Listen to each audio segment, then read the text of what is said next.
तुझसे जो मिलके मजा है कहाँ वो गणित के सवालों में है। नमस्कार साथियों, मैं सुमित शिवरान।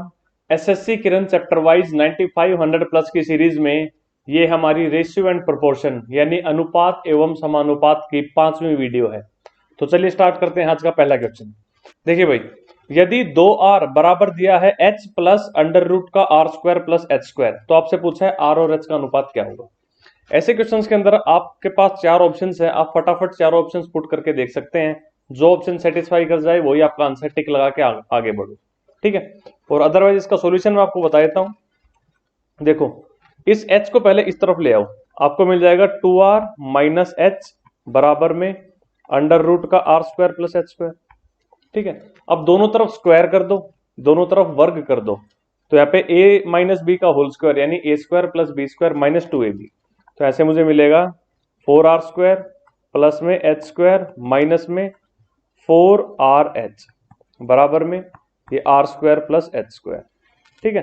ये h स्क्वायर से ये h स्क्वायर कट जाएगा, ये r स्क्वायर इधर आएगा तो 3r स्क्वायर बचेगा, और उधर गया ये हो गया 4rh। r से एक r कट जाएगा तो 3r मिलेगा मुझे 4h के बराबर। सो r अपॉन h मुझे मिल जाएगा 3/4, सॉरी 4/3, ठीक है। h इधर आएगा तो और 3 उधर जाएगा तो 4 के नीचे 3 आएगा, 4/3 यानी 4:3। Option 3 is the right answer. चलिए भाई नेक्स्ट, 1 सही 1/2 और 1 सही 1/3 के वर्गों के व्युत्क्रम किस अनुपात में होंगे, ठीक है। आपको दो संख्याएं दे दी, एक तो ये है भाई 3/2 और एक ये है 4/3। कह रहे इनके वर्गों के व्युत्क्रम, पहले इनका वर्ग कर लो, तो इनका वर्ग अगर करोगे तो कितना मिलेगा भाई 9/4 और ये हो जाएगा 16/9। अब कह रहे हैं इनके व्युत्क्रम, ठीक है, व्युत्क्रम होता है रेसिप्रोकल, तो इनके व्युत्क्रम मैंने कर दिए, ये हो गया 4/9 और इसका हो गया 9/16। अभी किस अनुपात में आपसे पूछ रहा है, तो क्रॉस मल्टीप्लाई कर लो, 16 की गुणा इससे, 9 की गुणा इससे, तो मैं कहूंगा भाई 64:81, ठीक है। ऑप्शन ए में अपने पास 64:81 ये अपना सही आंसर हो जाएगा। चलिए भाई नेक्स्ट, x और y ऐसी दो संख्याएं हैं जिनका माध्य समानुपात 9 है और तृतीय समानुपात 243 है, तो x और y का मान क्या है, ठीक है भाई। भाई दो संख्याएं जिनका आपको मीन प्रोपोर्शन दे दिया भाई, माध्य समानुपात दे दिया कि 9 है, यानी कि जैसे मैंने बताया था a और b का माध्यानुपात क्या होगा, c। कब, जब c का स्क्वायर a गुणा में b के बराबर हो। क्या मैं ये कह सकता हूं a और c के बीच में माध्यानुपात होगा b यदि b का स्क्वायर a और c के गुणा के बराबर हो। तो आपके पास तो चार ऑप्शंस है, आप फटाफट यहाँ से चेक भी कर सकते हो इसको। देखो भाई कौन सी ऐसी दो संख्याएं हैं जिनका माध्यानुपात 9 हो। भाई 3 और 9 क्या माध्यानुपात 9 होता है क्या, भाई नहीं। कैसे हो सकता है, दोनों एक संख्या 9 से छोटी और एक 9 से बड़ी होनी चाहिए। भाई 3 और 27 का माध्यानुपात 9 है क्या, भाई इनके मध्य में 9 आ सकता है, भाई बिल्कुल। देखो 3 का 3 गुना 9 और फिर 9 का 3 गुना 27, और या मैं ये भी कह सकता हूँ 9 का वर्ग 81 बराबर है 3 गुणा में 27 81 के, तो मैं कह दूंगा मेरा ऑप्शन 2 आंसर हो गया, ठीक है। 6 और 27 का मध्यानुपात 9 नहीं होता, 6 और 81 का भी मध्यानुपात 9 नहीं होता, तो एक तो आप इसको ऑप्शन से कर सकते हो सीधा सीधा। और फिर पूछा है तृतीयानुपात 243 भी हो, तो देखो सेटिस्फाई भी हो रहा है। भाई 3 की गुना 9 से की तो 27 मिला, अब 27 की गुना फिर से 9 से करूंगा तो 243 मिल जाएगा, यानी ऑप्शन बी अपना सही आंसर है, ठीक है। तो ऐसे टिक लगा के आगे बढ़ो, अदरवाइज प्रॉपर इसका सॉल्यूशन चाहिए आपको। तो आप देखो x और y ऐसी दो संख्याएं जिनका मध्यानुपात 9 है, तो मैं कहूंगा भाई x गुणा में y मुझे कितना मिल जाएगा 81, ठीक है, 9 का स्क्वायर। भाई मध्यानुपात का वर्ग बराबर होता है उन दोनों संख्याओं के गुणनफल के। फिर कह रहे तृतीयानुपात उनका 243 होना चाहिए, x और y का तृतीयानुपात 243, तो मैं कहूंगा 243 किसके बराबर, वाई स्क्वायर बटा एक्स, ठीक है। याद करो तृतीयानुपात क्या होता है भाई, जैसे a और b का तृतीयानुपात c कहलाएगा यदि a बटा b बराबर हो b बटा c, तो मैं यहां से कह दूंगा c बराबर हो जाएगा b स्क्वायर बटा a, ठीक है। यानी दूसरी संख्या का वर्ग बटा में पहली संख्या, ये कहलाती है तृतीयानुपात। तो देखो भाई दूसरी संख्या क्या थी y, तो मैं यहां से कह दूंगा y का स्क्वायर बटा में x किसके बराबर भाई 243। ठीक है, अभी दो इक्वेशंस हो गए आपके पास। यहाँ से देखो आप x की जगह क्या लिख सकते हो, 81 बटा वाई, तो यहाँ पे चिपका दो वाई स्क्वायर बटा में 81 बटा वाई, और ये वाई ऊपर चला गया, कितना भाई 243। तो मैं कह दूंगा वाई का क्यूब कितना 243 गुना में 81। ठीक है, 243 भाई होता है आपका 3 की घात 5 और 81 होता है 3 की घात 4, तो ये आपको मिल गया 3 की घात 9। तो y का क्यूब मिल गया 3 की घात 9, तो मैं कहूंगा y बराबर हो जाएगा 3 की घात 3 यानी कि 27। यानी एक संख्या तो 27 होगी, यहां से y मुझे मिल गया 27, तो मैं x कह दूंगा भाई कितना 3। भाई 27 गुणा में 3 ही तो कैसे होते हैं। ठीक है, बट एग्जाम में आपको ऐसे नहीं करना, आप ऑप्शन से पिक करो और आगे बढ़ो। चलिए भाई नेक्स्ट, 6a बराबर है 11b बराबर है 7c, तो a b और c का अनुपात पूछा है। ठीक है, 6a बराबर है 11b और ये बराबर है 7c। ठीक है, तो 6, 11 और 7 का जो एलसीएम है उससे आप इन तीनों को भाग दे दो, तो तीनों ही सह अभाज्य संख्याएं हैं, तो यानी 6 गुणा 7 गुणा 11 ही इनका एलसीएम होगा। तो मैं इसको भाग दे दूंगा इन तीनों को 6 गुणा 7 गुणा 11 से। ठीक है, मन मन में करना है आपको ये सब, इसको भी 6 गुणा 7 गुणा 11 से भाग दे दो और इसको भी 6 गुणा 7 गुणा 11 से भाग दे दो। ठीक है, तो देखो 6 से 6 कट गया, तो क्या बचा a बटा 77 बराबर b बटा 42 बराबर c बटा 66, ये तो बचेगा। ये 7 से 7 कटेगा, ये 11 से 11 कटेगा। ठीक है, तो मैं ऐसे कह दूंगा a b और c का अनुपात क्या हो जाएगा 77:42:66, जो कि यहाँ पे ये रहा अपने पास ऑप्शन बी में। चलिए भाई नेक्स्ट, a बटा 2 बराबर b बटा 3 बराबर c बटा 4, तो यहां से मैं सीधा सीधा कह सकता हूं a अनुपात b अनुपात c कितना हो गया भाई 2:3:4। ठीक है, ये बातें हो चुकी है अपने बीच पहले भी। तो पूछा है a प्लस बी प्लस सी बटा में b, तो आप a b और c को 2, 3 और 4 ही पुट कर दो, तो मैं कहूंगा 2 प्लस 3 प्लस 4 बटा में 3। ठीक है, ये आ गया 9 बटा में 3, उत्तर हो गया आपका 3। ठीक है, option A 3 is the right answer.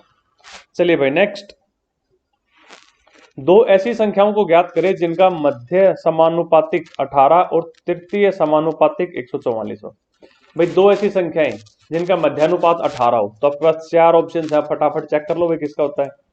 भाई 6 और 42 के बीच में क्या 18 आता है, चेक करो इनका मध्यानुपात। भाई देखो 6 का 3 गुना 18, क्या 18 का 3 गुना होता है 42? नहीं होता भाई, गलत। फिर आ जाओ भाई यहाँ पे 9 और 36 का चेक करो के बीच में मध्यानुपात 18 आएगा क्या? 9 का दुगुना 18 और 18 का दुगुना 36। हाँ भाई यही मेरा आंसर है, ऑप्शन 2 सेटिस्फाई हो रहा है कि 18 जो है वो 9 और 36 के बीच मध्यानुपात है। ठीक है, इसमें भी नहीं, देखो 3 और 18 के बीच 18 कैसे हो सकता है मध्यानुपात, और 6 और 12 के बीच तो हो ही नहीं सकता जब 18 खुद ही 12 और 6 दोनों से बड़ा है। ठीक है, और इनका तृतीय समानुपात भी आपको दे रखा है 144। तो देखो 9 को 4 से गुणा किया 36, अब 36 को 4 से फिर गुणा किया तो 144 सेटिस्फाई हो रहा है, तो आप इसी को आंसर कह दोगे। अदरवाइज आप इसको इस तरीके से करते जो हमने पहले क्वेश्चन किया था ये वाला। ठीक है, इसी तरीके से करोगे, लेकिन एग्जाम के अंदर आपको ऑप्शन से पिक करके इसको आगे बढ़ना है। चलिए भाई नेक्स्ट, भाई 1.8 एवं 3.2 के माध्य समानुपातिक एवं 5 तथा 3 के तृतीय समानुपातिक के मध्य क्या अनुपात होगा। देखो भाई एक तो कह रहा है 1.8 और 3.2 इनका मध्यानुपात और 5 और 3 का तृतीयानुपात। अब जो दोनों उत्तर आए इनका क्या अनुपात होगा, आपसे ये पूछा है। तो सबसे पहले तो भाई 1.8 और 3.2 के बीच मध्यानुपात क्या होगा। ठीक है भाई, वैल्यूज बड़ी आसान है, इसको 18 और 32 मान के सोचो। तो देखो आपको देख के पता चल रहा होगा कि भाई 24 इनका मध्यानुपात है। भाई 18 और 24 3:4 में होते हैं, और 24 और 32 भी 3:4 में होते हैं। तो मैं कह सकता हूँ भाई 2.4 इनके बीच मध्यानुपात है। ठीक है, अगर नहीं पता चले तो आप मान लो भाई इनके बीच मध्यानुपात x है, तो x का स्क्वायर हो गया 1.8 गुणा में 3.2। ठीक है, तो यहां से मैं कह सकता हूं 1.8 और 3.2 ये 576 हो गए। ठीक है, लेकिन पॉइंट है तो मैं कह दूंगा 5.76, तो ऐसे x की वैल्यू आ जाएगी भाई 2.4। ठीक है, अब उसने बोला है 5 और 3 के तृतीयानुपात, तो 5 और 3 का तृतीयानुपात क्या होगा, मैंने मान लिया y, तो y किसके बराबर हो जाएगा भाई 3 का स्क्वायर बटा 5। ठीक है, तृतीयानुपात क्या होता है, दूसरी संख्या का वर्ग बटा में पहली संख्या, तो आपको मिल गया 9 बटा 5। और आपसे x अनुपात y पूछा है, तो मैं कह दूंगा x अनुपात y हो गया 2.4 अनुपात 9/5।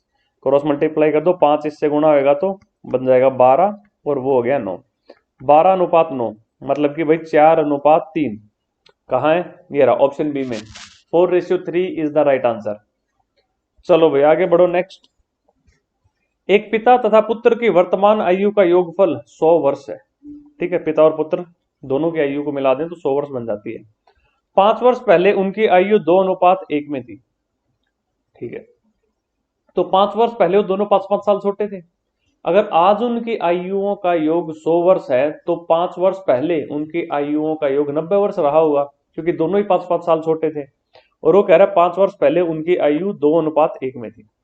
किसमें? 2:1 में। 2 रे कितना हो गया भाई? 3। लेकिन 3 नहीं, कितनी थी? 90 वर्ष थी, 30 गुना ज्यादा। तो मैं कहूंगा पिता थे 2 का 30 गुना ज्यादा 60 वर्ष के, और पुत्र था 1 का 30 गुना 30 वर्ष का।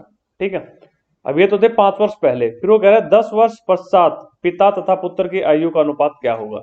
ये सारा काम तो 5 वर्ष पहले था, तो आज वो कितने के हैं भाई? 5-5 मैंने जोड़ दिए। और 10 वर्ष पश्चात कितने के हो जाएंगे? अब मैं 10-10 और जोड़ देता हूं इसके अंदर। तो भाई कितना हो गया? ये मुझे मिल गया 75, और ये कितना मिल गया? 45। 75 अनुपात 45, इसको 15 से काट दो, 5:3। ये मेरा उत्तर हो जाएगा ऑप्शन ए, 5:3 इसका सही आंसर है। चलिए भाई नेक्स्ट। 2 भाइयों की वर्तमान आयु का अनुपात 1:2 है तथा 5 वर्ष पहले ये अनुपात 1:3 था। देखो भाई, आज तो है ये 1:2 और 5 वर्ष पहले ये था 1:3। और कहा कि 5 वर्ष पश्चात उनकी आयु का क्या अनुपात होगा, और इसके 5 साल के बाद क्या होगा। तो देखो भाई, ये आज है, ये 5 साल पहले था। तो देखो भाई 1 और 3 में अंतर कितना? 2 का, और यहाँ पे 1 और 2 में अंतर कितना? 1 का। तो भाई सेटिंग बैठेगी नहीं, आप इन दोनों को पहले बराबर कर लो। तो इस 1 को अगर मैं 2 से गुणा कर दूं तो ये 2 बन जाएगा भाई, और ऊपर तो 2 पहले ही है। तो 2 से गुणा कर रहा हूं मैं, तो इस 1 को 2 से गुणा करूंगा 2 बना, इस 2 को 2 से गुणा करूंगा 4 बना। अब चीजें थोड़ी ठीक लग रही है भाई। 5 वर्ष पहले उनकी आयु का अनुपात 1:3 था और अब 2:4 हो गया। भाई 1 से बढ़ के 2 हो गया, 1 बढ़ा, 3 से बढ़ के 4 हो गया, 1 बढ़ा। अब दोनों ही 1 बढ़ रहे हैं, इसका मतलब अब ये सवाल सही है कि भाई दोनों बराबर समय बढ़ रहे हैं। और इसमें आपको दे रखा है 1 नहीं भाई, ये 5 वर्ष बढ़े हैं। इस 1 का मान 5 वर्ष दे रखा है। और अब आपसे पूछा है कि 5 वर्ष पश्चात उनकी आयु का क्या अनुपात होगा। भाई देखो, ये अनुपात तो आज है इनका, ठीक है, और ये अनुपात 5 वर्ष पहले था। तो अब वो कह रहे हैं 5 वर्ष बाद क्या अनुपात होगा। आप देखो 5 साल में कितना बढ़ा, ये 1 बढ़ा, तो अगले 5 साल में ये 1 और बढ़ जाएगा, तो 4 से बढ़ के कितना हो जाएगा भाई? 5। और ये भी 1 और बढ़ जाएगा, पहले भी 1 बढ़ा है देखो यहां से आने में, अब यहां से आने में फिर से 1 और बढ़ेगा, तो 2 से बढ़ के कितना हो जाएगा? 3। तो मैं कह दूंगा और 5 साल के बाद इनका अनुपात हो जाएगा 3:5। ये रहा option C, 3:5 is the right answer. चलिए भाई नेक्स्ट। आर और एस के वर्तमान उम्र का अनुपात 11:17 है और 11 वर्ष पहले उनकी उम्र का अनुपात 11:20 था। तो आर की वर्तमान आयु वर्षों में क्या है? तो 11 वर्ष पहले था भाई इनका अनुपात 11:20, किसका? आर का और एस का। और आज इनका अनुपात है 11:17। तो देखो भाई यहाँ पे अंतर कितना? 11 और 20 में 9 का, यहाँ पे 11 और 17 में कितने का अंतर? 6 का। तो पहले अंतर बराबर करो तभी आपका सही आंसर मिलेगा। 6 और 9 बराबर कब होते हैं भाई? 18 पे। तो 9 को 2 से गुणा कर दूं और इस 6 को 3 से गुणा कर दूं, बात बन जाएगी। 2 से गुणा कर रहे हो तो इस 11 को भी 2 से गुणा किया, कितना मिला भाई? 22। 20 को 2 से गुणा किया, कितना मिला भाई? 40। 11 को 3 से गुणा किया, कितना भाई? 33। 17 को 3 से किया, कितना भाई? 51। अब देखो 22 से बढ़ के 33 हुआ, कितना बढ़ रहा है? 11। 40 से बढ़ के 51 हुआ, कितना बढ़ रहा है भाई? 11। दोनों तरफ अब बराबर बढ़ रहे हैं, यानी अभी क्वेश्चन सही बन गया है। अब उसने बोला क्या आपको कि 11 वर्ष पहले उनकी उम्र का अनुपात ये था, तो भाई हमें भी यही मिल रहा है, 11 ही मिल रहा है, यानी इस 11 की जगह आपको 11 वर्ष ही दे रखा है। तो यानी कि सारे क्वेश्चन में जो डाटा है वो ही अपना आंसर है। तो आपको कह रहा है आर की वर्तमान उम्र वर्षों में क्या है। तो आर की वर्तमान उम्र ये रही, अच्छा 33, ठीक है, ये आर है। 33 एस की पूछता तो 51 हो जाती। तो आर की वर्तमान उम्र 33 है, 11 साल पहले 22 थी। आर की वर्तमान उम्र एस की वर्तमान उम्र 51 है और 11 साल पहले 40 थी। तो आर की वर्तमान पूछिए तो मैं कह दूंगा option B 33 is the right answer. चलिए भाई नेक्स्ट। 16 वर्ष पहले मेरे नाना जी की आयु मुझसे 9 गुनी अधिक थी। 16 वर्ष पहले, ठीक है। अब से 8 वर्ष बाद उनकी आयु मुझसे 3 गुनी हो जाएगी। तो देखो, एक तो 16 वर्ष पहले कह रहा है, ये तो हो गए मेरे नाना जी और ये हो गया मैं, ठीक है। तो 9 गुनी थी, ये 9 थे तो मैं 1 था। अब वो कह रहा है 8 वर्ष बाद उनकी आयु मुझसे 3 गुनी हो जाएगी, यानी मैं 1 होऊंगा तो ये 3 होंगे, ऐसा कुछ होगा, ठीक है। अब इनको बराबर कर लो भाई। 9 और 1 में अंतर कितने का? 8 का। 3 और 1 में अंतर कितने का? 2 का। इन अंतर को पहले बराबर करो।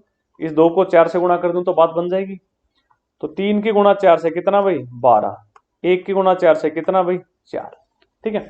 तो यानी कि 16 वर्ष पहले उनकी उम्र अगर 9 थी, अगर ये 9 16 वर्ष पहले को रिप्रेजेंट कर रहा है, तो 8 वर्ष बाद यानी कि 16 पहले से 8 बाद कितना ट्रेवल हो गया भाई? 24 वर्ष।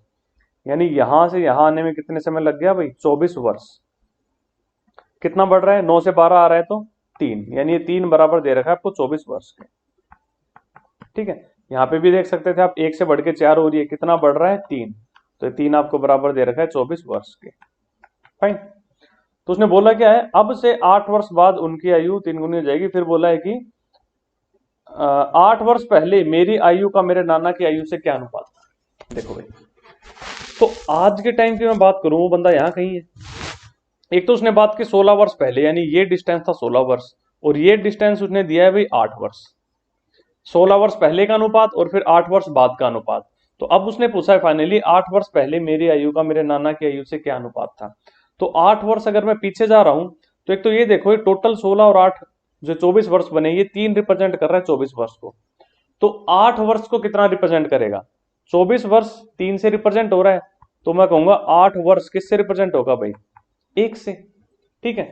तो मैं कहूंगा भाई इससे, अगर इससे पहले मैं 8 वर्ष, यानी यहां कहीं मुझसे पूछ रहा है, ये 8 वर्ष मान लेता हूं, तो यहां से लेके यहां तक ये कितने हो गए भाई? 8 वर्ष हो गए ना। तो हर 8 वर्ष में 1 बढ़ रही है, मैं ये कह सकता हूं।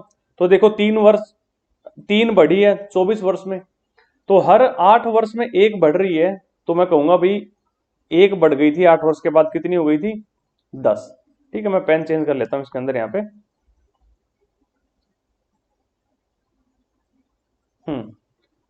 1 बढ़ गई थी, अभी कितनी हो गई थी? 10। और ये 1 भी 1 बढ़ गई थी, फिर कितनी हो गई थी? ये बढ़ के 2, ठीक है। 8 वर्ष में 1 से 2 हुई, फिर अगले 8 वर्ष में 2 से 3 हो गई, और फिर अगले 8 वर्ष में 3 से 4 हो गई। तो टोटल 24 वर्ष में 1 से 4 पहुंच गई। ऐसे ही ये 8 वर्ष में 9 से 10 हुई, फिर अगले 8 वर्ष में 10 से 11, और फिर अगले 8 वर्ष में 11 से 12। तो ऐसे ही टोटल 24 वर्ष में 3 बढ़ गई थी। तो उसने यही पूछा है भी मेरी उम्र और मेरे नाना की उम्र का क्या अनुपात था। मैं कह दूंगा भाई 2:10 था, ठीक है। मैं अगर 2 का था तो नाना जी 10 के थे, तो भाई 1:5 उत्तर हो गया, ठीक है। 1:5 ये रहा ऑप्शन डी में, 1:5 इज द राइट आंसर। चलो भाई आगे बढ़ो नेक्स्ट। यदि 4 वर्ष पहले पी और क्यू के बीच आयु का अनुपात 5:6 था और वर्तमान में दोनों की आयु का योग 52 वर्ष है। भाई आज दोनों 52 वर्ष के हैं मिलके, तो 4 वर्ष पहले दोनों 4-4 साल छोटे थे, तो उनके मिल के उम्र 8 साल छोटी हो गई। तो 52 में से 8 गए, कितने बचे भाई? 44 वर्ष, ठीक है। और वो कह रहा है पी और क्यू की जो आयु का अनुपात है वो आपको दे रखा है 5:6, ठीक है। 5 और 6 मिलके कितने भाई? 11। लेकिन भाई हम कह रहे हैं 11 नहीं, कितना होगा भाई? 44 वर्ष, 4 गुना ज्यादा। तो ये भी अपने आप का 4 गुना ज्यादा यानी 20, और ये भी 4 गुना ज्यादा यानी 24। तो उनके वर्तमान आयु का अनुपात क्या है? बस 20:24 हो गया। 20:24 को 4 से काट दो, फिर 5:6 हो गया, ठीक है। 5:6 option A is the right answer. चलिए भाई नेक्स्ट। पिता और मां की उम्र का अनुपात 11:10 था जब उनके बेटे का जन्म हुआ था। तो पिता और मां की उम्र का अनुपात 19:18 होगा जब पुत्र की आयु अपने वर्तमान आयु से दुगनी हो जाएगी, ठीक है। कह रहे जब आज देखो पुत्र की कुछ आयु है, जब वो पैदा हुआ था तब उसके मम्मी और पापा की जो उम्र का अनुपात है वो 11:10 था, और आज उसकी जो उम्र है जब वो उससे दुगनी उम्र का हो जाएगा, इसका मतलब आज वो बिल्कुल बीच में है। जब वो पैदा हुआ था तब से लेके आज तक, और आज से लेके जब तक वो दुगना होगा, तो उन दोनों के बीच में उसका आज आ रहा है। तो वो कह रहा है जब वो दुगनी उम्र का हो जाएगा खुद की, तो उस पिता और माँ की उम्र 19:18 हो जाएगी। तो देखो ये हो गया पिता का अनुपात माता की उम्र से।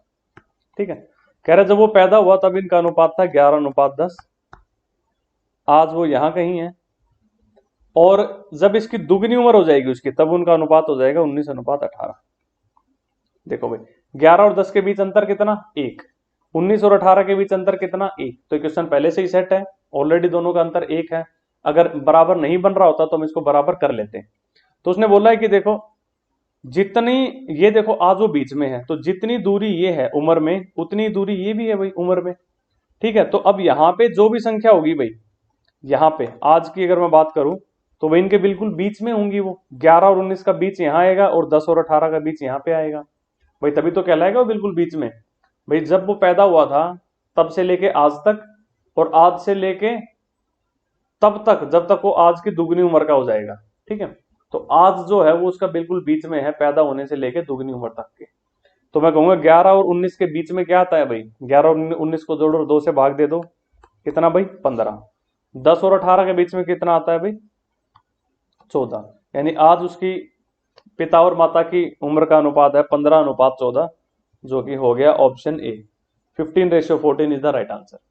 ठीक है, तो चलिए इस वीडियो में इतना ही रखते हैं, इसके बाकी के क्वेश्चन हम अगली वीडियो में करेंगे। तब तक के लिए okay, tata, take care, bye bye.